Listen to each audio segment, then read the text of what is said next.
commence vraiment à ne plus le supporter.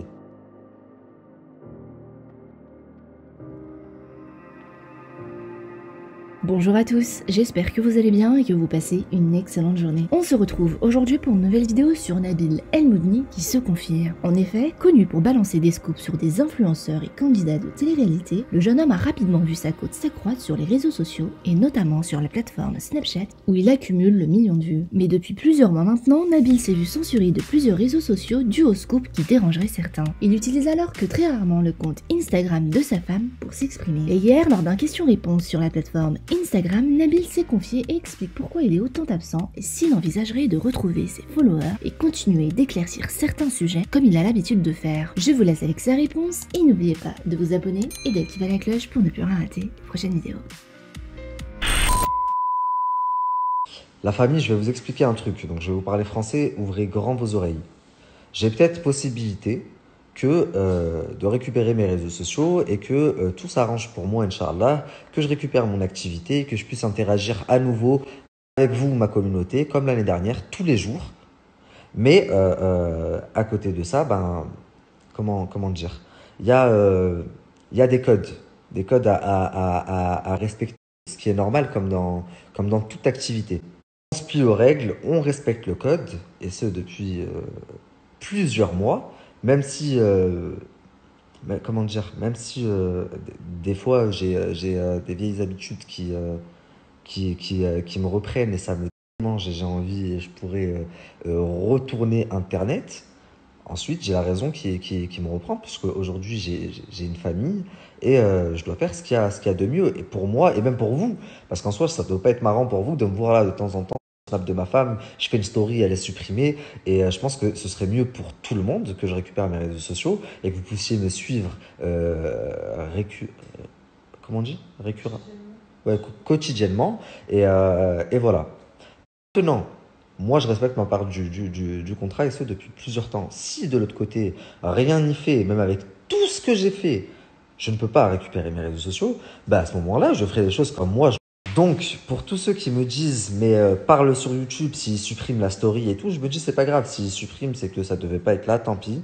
Euh, Maintenant, si je reste encore bloqué dans cette situation, je ne pense pas pouvoir le supporter longtemps, c'est pas possible. À un moment donné, je demande juste à exercer ma profession, que sans prétention aucune, j'exerce bien, même si on m'empêche de le faire depuis un petit moment maintenant, même si ça fait plusieurs mois que, vas-y, je dois me plier je le fais parce que c'est comme ça et que j'ai compris que c'était pas autrement. Mais alors sur la vie de ma mère, que là, je commence à arriver à saturation. Et de voir comme ça mes stories supprimées, de voir qu'il y a certains thèmes que je peux pas aborder alors que je pourrais parce que j'ai tout possession, ben, je le fais parce que c'est comme ça et que j'ai compris que c'était pas autrement. Mais alors sur la vie de ma mère, que là je commence à arriver à saturation. Et de voir comme ça mes stories supprimées, de voir qu'il y a certains thèmes que je peux pas aborder alors que je pourrais parce que j'ai tout en ma possession, ben, je le supporte pour l'instant, mais je sais pas, je vais pas pouvoir le supporter encore très longtemps si je reste dans cette situation. Et je pense que c'est compréhensible. Je vous jure, je prie Dieu tous les jours pour récupérer mes réseaux sociaux et recommencer à travailler normalement. Parce que j'ai pris énormément de retard. Mais c'est pas grave, c'est Dieu qui donne. Euh, Maintenant, j'ai accepté, j'ai accepté mon sort. On va dire, ça m'a servi de leçon. C'est vrai que l'an dernier, j'ai fait des choses que je n'aurais pas dû faire, dans le sens où j'ai acquis une notoriété soudaine.